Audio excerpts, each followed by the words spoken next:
Quand on souffre de dépendance affective, on a l'impression que sans l'autre, on ne peut pas être heureux. Quand il met du temps à répondre à notre SMS, on est en détresse. Quand il passe le pas de la porte, on a peur.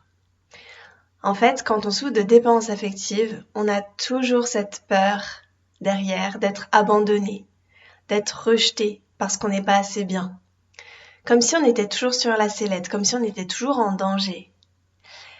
Et quand on souffre de dépendance affective, c'est aussi très difficile de supporter la solitude. Il y a souvent cette sensation de solitude affective, de vide intérieur qu'il est très difficile de combler. Seule la présence de l'être aimé va pouvoir nous soulager. Donc on va voir dans cet épisode aujourd'hui comment la dépendance affective, elle est souvent liée à l'estime de soi, donc mon sujet fétiche. En quoi la dépendance affective, c'est lié à la valeur qu'on se porte derrière. Donc je vais t'apporter une explication neuroscientifique sur ce qui se passe dans ton cerveau quand tu es en manque de l'autre, quand tu paniques à l'idée de le perdre. Ici, tu es sur le podcast Femmes étincelantes, le podcast qui porte la voix des femmes et les aide à oser briller. La mission de ce podcast, faire en sorte que de plus en plus de femmes s'autorisent à prendre leur place dans ce monde et à vivre une vie à leur hauteur. C'est Marie de Ose Briller au micro, coach en estime de soi depuis 2019 et aussi surnommée la porte-parole des femmes. Donc c'est parti, on va vraiment aller en profondeur sur tout ce qui est aspect psychologique, neuroscientifique de la dépendance affective, en quoi c'est lié à l'estime de soi. Donc comme je te disais tout à l'heure, la dépendance affective, c'est quand on n'est jamais vraiment rassuré. Il y a toujours cette insécurité intérieure en lien avec la relation. Donc la dépendance affective, c'est bien souvent dans le domaine amoureux, mais ça peut aussi se retrouver dans d'autres types de relations, bien entendu. Donc peu importe les démonstrations d'amour que l'autre nous envoie, peu importe les valorisations qu'il nous montre, on n'est jamais rassuré. C'est comme si il y a une partie de nous qui ne croyait pas vraiment à ce que l'autre nous disait, comme si on pensait profondément ne pas le mériter, comme si on pensait que ça allait toujours, dans tous les cas, se terminer demain. C'est trop beau pour être vrai. Il y a toujours cette peur en filigrane de ne pas être assez bien pour l'autre, qu'il puisse trouver mieux, et puis nous laisser comme un vieux mouchoir sur le trottoir. Et du coup, quand on souffre de dépendance affective, on peut enchaîner les relations toxiques, dévalorisantes. Et surtout sans engagement, parce que les personnes qui souffrent de dépendance affective, elles vont souvent être attirées par des partenaires fuyants. C'est un peu le comble, mais c'est aussi ce qui vient les challenger et leur permettre justement de sortir de ce cercle vicieux en allant travailler sur elles. À l'inverse, les personnes qui veulent sincèrement de nous, quand on est dans la dépendance affective, eh bien on ne les regarde même pas, on n'est pas attiré par elles. C'est comme si on cherchait derrière un challenge, comme si il nous fallait quelqu'un d'inaccessible pour rejouer notre schéma, pour que ça soit toujours une lutte pour pouvoir être aimé. Quand c'est trop facile, quand c'est fluide, ça ne nous attire pas. Donc c'est quoi le lien avec l'estime de soi ? Donc quand on est en dépendance affective, il y a une insécurité affective, comme je te disais, qui fait que, en fait, au fond de toi, tu doutes de ta valeur. Tu penses toujours que t'es pas assez bien pour l'autre. Et du coup, ce qui fait que tu vas être attiré par des relations où la personne, elle va appuyer sur ton interrupteur. Elle va appuyer sur l'interrupteur de « Ah, j'ai de la valeur » ou « Je suis quelqu'un de bien » ou « J'ai des compétences, je peux être aimé ». Cet interrupteur, il est si important pour toi que inconsciemment, tu vas associer cette sensation de plénitude que tu n'avais pas ressentie souvent depuis longtemps, que du coup, tu vas t'accrocher à cette personne comme une moule à son rocher. Et tu vas penser que c'est un coup de cœur, un coup de foudre, que c'est de l'amour véritable, passionné, mais bien souvent, c'est simplement la dépendance affective en lien avec cette insécurité affective et cette estime de soi vacillante derrière. Parce que le problème, c'est que tu n'as pas encore toi trouvé la clé pour appuyer toi-même sur ton interrupteur. Tu es incapable, toi-même, de te regarder avec ce regard valorisant. Et du coup, la moindre personne qui va t'apporter une miette de valorisation, qui va te dire « Waouh, t'es quelqu'un de bien », qui va te regarder avec un regard de désir, qui va t'apporter une petite preuve d'affection et tout de suite ça va rallumer quelque chose de fort en toi. Parce que toi-même, tu n'es pas capable de te regarder de cette manière-là. Et du coup, il y a tout qui se chamboule dans ta tête. Tes hormones sont tellement dans tous les sens que tu associes cette personne-là à cet interrupteur. Sauf que cette personne, elle a simplement appuyé sur l'interrupteur. Elle n'est pas l'interrupteur. Donc bien sûr, il peut y avoir de l'amour, en plus de la dépendance affective. Mais il ne faut surtout pas confondre les deux. Et quand on est là-dedans, c'est tellement puissant ce qu'on ressent, c'est tellement intense qu'il est très difficile de reprendre le contrôle, très difficile de prendre du recul. Donc dis-toi bien que le rôle de cette personne qui va appuyer sur ton interrupteur en te valorisant à un moment où tu en as besoin, son rôle c'est peut-être simplement de te faire prendre conscience qu'il y a un interrupteur sur lequel elle est appuyée. Ça ne veut pas forcément dire que cette personne, elle est faite pour vivre sa vie avec toi. Cette personne, elle va combler un instant le vide affectif. Et c'est ce qui fait que quand elle va partir, ça va être douloureux. Quand la personne n'est pas là, c'est la descente aux enfers, l'attente, la douloureuse attente du fameux SMS qui ne vient pas. Et le sevrage, du coup, il est violent.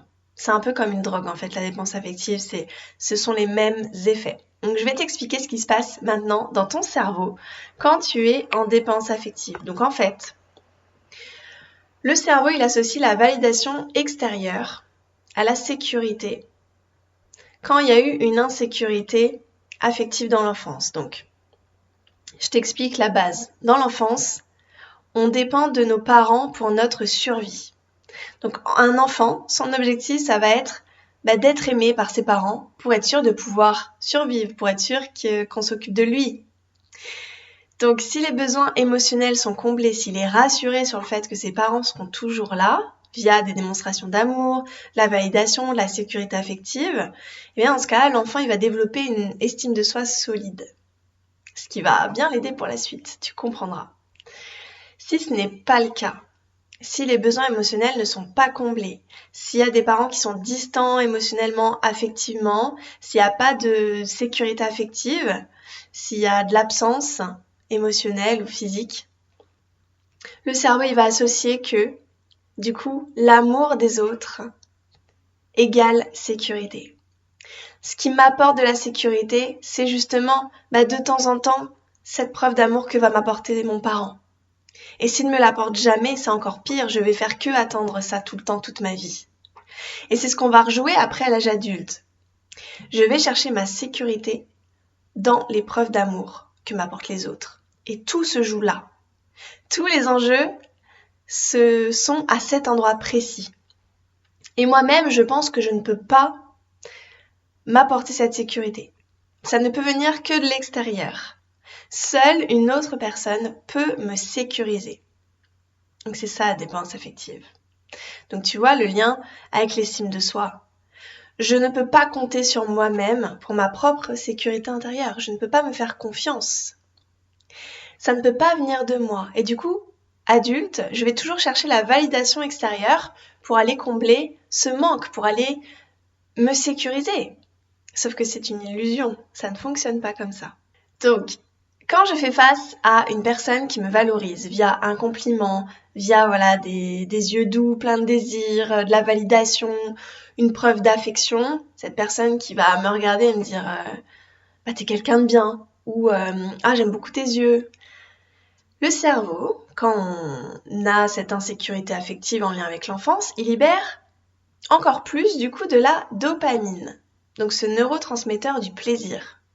C'est totalement chamboulé. C'est encore plus fort que pour une personne qui n'a pas vécu ça. Ça va activer un sort de circuit de récompense qui fait que je vais toujours avoir envie de chercher ça. Je veux toujours ces preuves-là d'amour. Ça vient me faire du bien, ça vient me combler. Ça vient me sécuriser.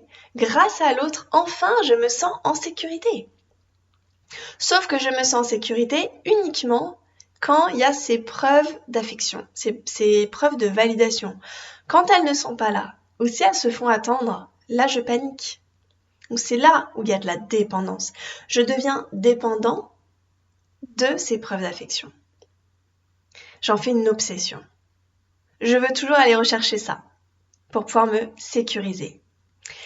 Et du coup, Si cette personne s'éloigne, parce que ce qui arrive souvent, c'est que quand on est en dépendance affective, on va, comme je t'ai dit, souvent être attiré par des personnes qui sont fuyantes, donc elles vont s'éloigner un peu naturellement.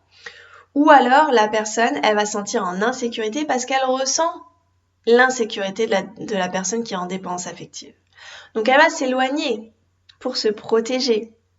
C'est un instinct naturel. Donc quand la personne s'éloigne, quand il n'y a pas cette validation, et le pire du pire, ce que j'entends souvent, c'est, voilà, là il s'est éloigné de moi, il m'a regardé avec un regard froid. C'est hyper douloureux. Parce que ton cerveau, il va percevoir ce regard-là, qui est totalement différent de celui d'avant, comme une menace, un danger. Tu n'es plus en sécurité.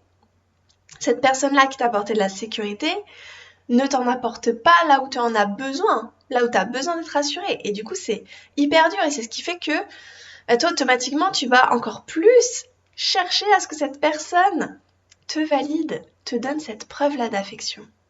Mais le problème, c'est que plus toi, tu vas être dans cette attente-là, plus l'autre, il va se sentir en insécurité parce qu'il va sentir cette pression, plus il va s'éloigner.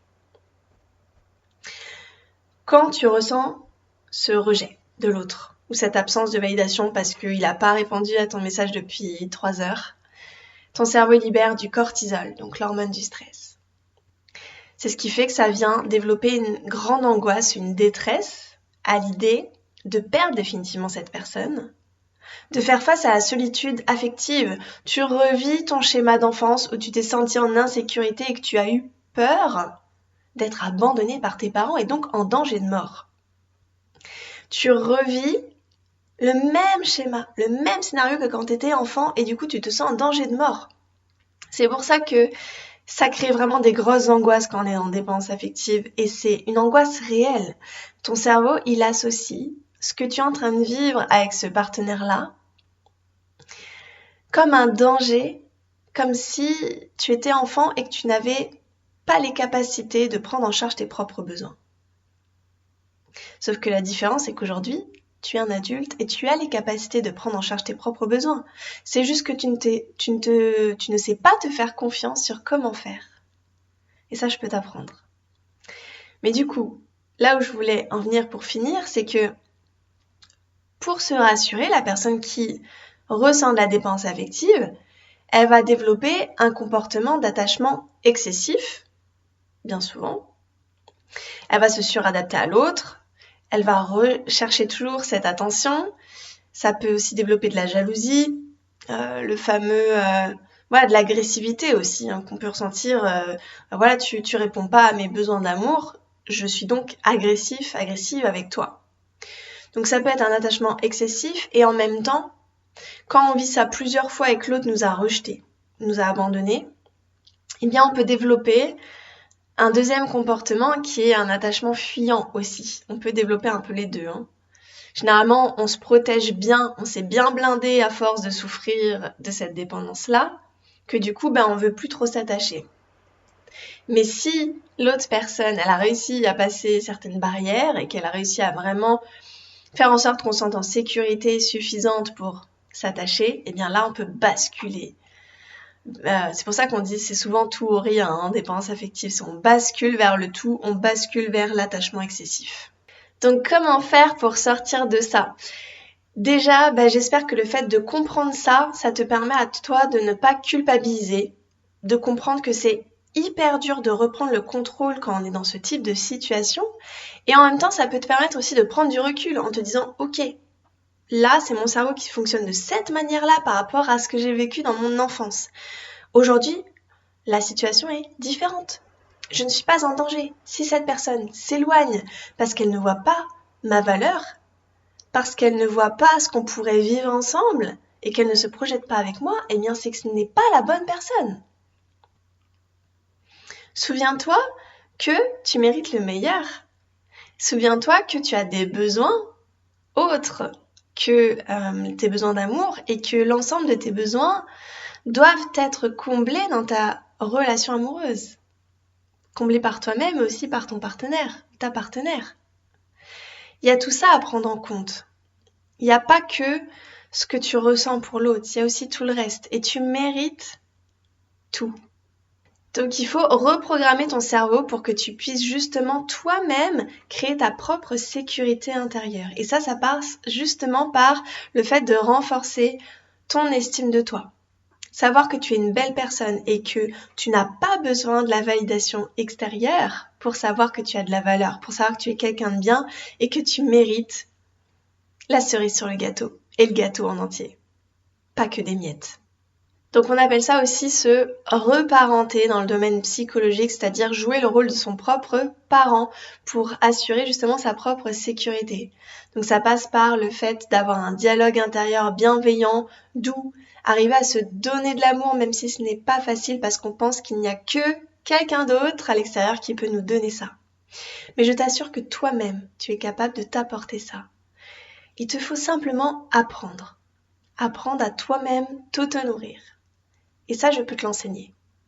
Plus tu vas toi-même réussir à combler tes propres besoins dans un premier temps, plus ensuite tu pourras avoir des relations saines avec les autres parce que justement, tu ne seras plus dans cette attente-là. Voilà, cette attente affamée que l'autre nourrisse tes besoins parce que toi-même, tu les auras nourris dans un premier temps. Tu seras plutôt là dans une volonté de partage, de pouvoir combler vos besoins, mais à deux et que ça soit totalement équilibré. Tu n'auras plus besoin de te sacrifier pour l'autre, pour prouver que tu as de la valeur ou pour compenser le fait que tu attends énormément de sa part pour pouvoir te rassurer. Tu n'auras plus besoin de ça parce que toi-même, tu sauras le faire par toi-même. Et c'est à ce moment-là que les relations, elles changent.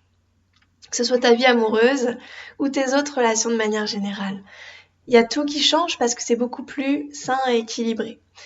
Et toi, ça va te permettre aussi de t'autoriser à être entouré de personnes rassurantes, sécurisantes, valorisante et bienveillante. Mais pour ça, il faut d'abord que toi, tu puisses te dire « j'y ai le droit, je le mérite ».